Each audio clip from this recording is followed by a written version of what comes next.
Assalamualaikum warahmatullahi wabarakatuh. Salam sejahtera untuk kita semua.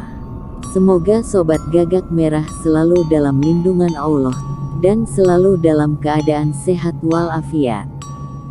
Kali ini, tim Gagak Merah akan mengulas suatu penyakit, sekaligus pengobatannya dan cara pencegahannya. Nama penyakit itu, teluh rambat. Baik, mari kita ulas. Teluh rambat rajanya teluh. Sebelum kita lanjut membahas, silahkan tekan tombol subscribe-nya, agar tidak ketinggalan di kisah cerita selanjutnya.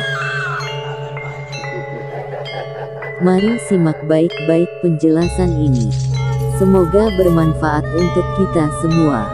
Teluh rambat sesuai dengan namanya, jenis teluh santet yang satu ini sistem kerjanya yaitu merambat, yang bisa diartikan jika sang korban telah meninggal, maka penyakit ini akan berpindah ke anggota keluarga yang lain, sampai keturunannya yang satu kampung akan meninggal semua.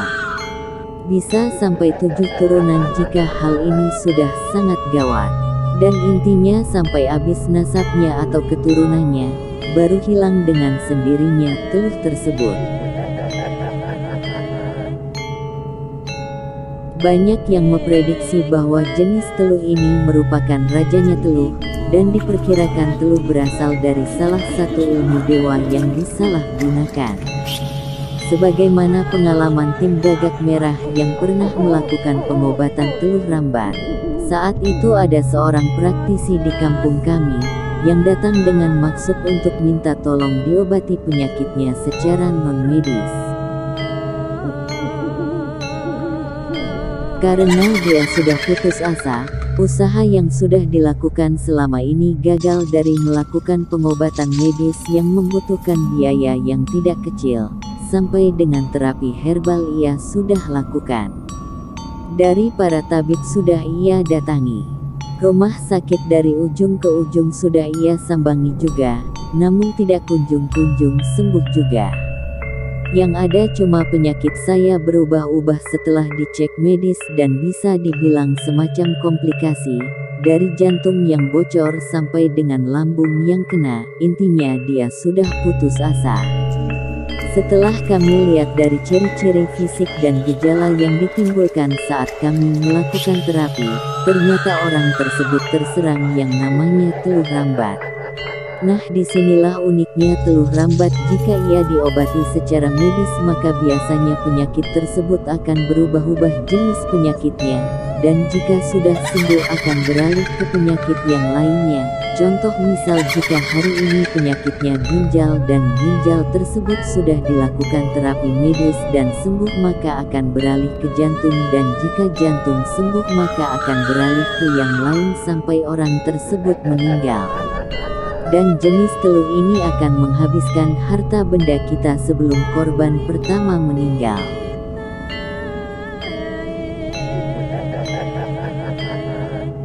Yang lebih parah lagi mengenai teluh rambat adalah, jika diobati oleh tabib atau paranormal yang dia kurang memahami akan dampak teluh rambat. Biasanya pengobatannya dengan cara menarik atau mencabut gelombang teluh tersebut. Namun perlu untuk diketahui, jika gelombang itu ditarik bukannya sembuh, maka teluh ini akan semakin kuat dan ganas. Karena jenis teluh ini tidak bisa ditarik secara paksa seperti teluh angin atau teluh santet yang korbannya biasanya di badannya ada paku guling atau sejenis benda yang lain yang dapat ditarik.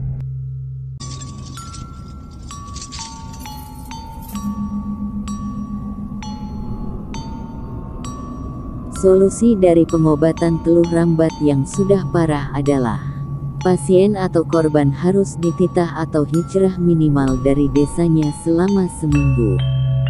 Baru kami bisa obati penyakitnya dan mencari solusi pemecahannya yang aman buat semuanya. Namun pasien tadi yang seorang praktisi tersebut tidak mau karena alasan banyak tamu yang harus dilayanin di rumahnya karena profesi orang tersebut sebagai praktisi di kampungnya.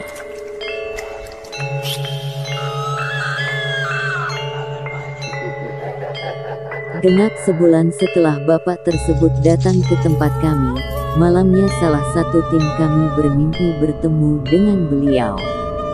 Dan pada saat bangun tim kami itu penasaran dan bermaksud untuk silaturahmi dengan beliau. Setelah kami cari alamatnya dan ketemu rumahnya, kami kaget bukan main, ternyata bapak tersebut sudah meninggal sekitar 20 hari yang lalu. Setelah diceritain ternyata selama 20 hari meninggalnya beliau disusul oleh adiknya. Jadi selama 20 hari 2 orang yang meninggal. Dan istrinya juga sekarang lagi sakit-sakitan dan lagi dirawat. Adik bapak tersebut 3 perempuan dirawat juga di rumah sakit. Masya Allah, miris lihatnya. Sungguh, sudah jatuh malah ketiban tangga pula.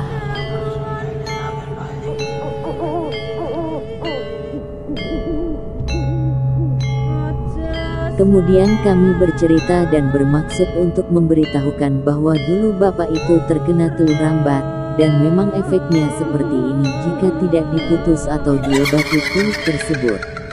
Setelah kami sarankan dan pihak dari keluarga tersebut mengikuti saran kami, untuk membawa pulang semua anggota keluarganya yang sedang sakit di rumah sakit. Setelah sampai di rumah kami terapi dan kami memohonkan izin kepada Allah untuk penyembuhan tersebut, dan alhamdulillah selama seminggu keluarga tersebut sudah kembali pulih dan normal kembali.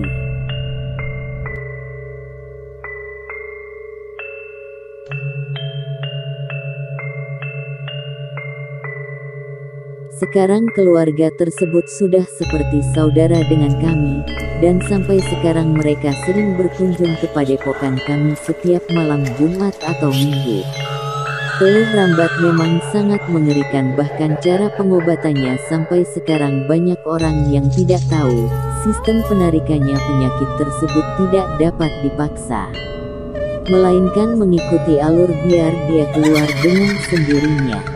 Jika dilawan maka bisa kena sendiri. Jika diserang sang dukun mati, kita juga mati. Jika tidak hati-hati maka bisa kena sendiri. Maka dari itu bersyukurlah dan pandai-pandai menjaga sikap dan lidah kita. Karena kebanyakan penyakit ini bermula dari sikap dan ucapan yang menyinggung hati orang lain. Ibadah yang tekun dan menjalankan amalia Allah serta sering mengingat dalam zikir di hati adalah kunci dari semua penyembuhan penyakit. Dan semoga kita tergolong dari orang-orang yang dicintai Allah dan dicintai makhluknya yang ada di bumi maupun langit. Amin.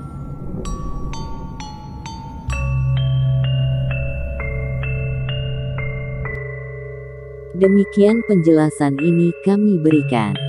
Semoga kita bisa mengambil ilmu dan manfaat dari ulasan ini. Dukung terus channel Gagak Merah, agar bisa terus berkreasi.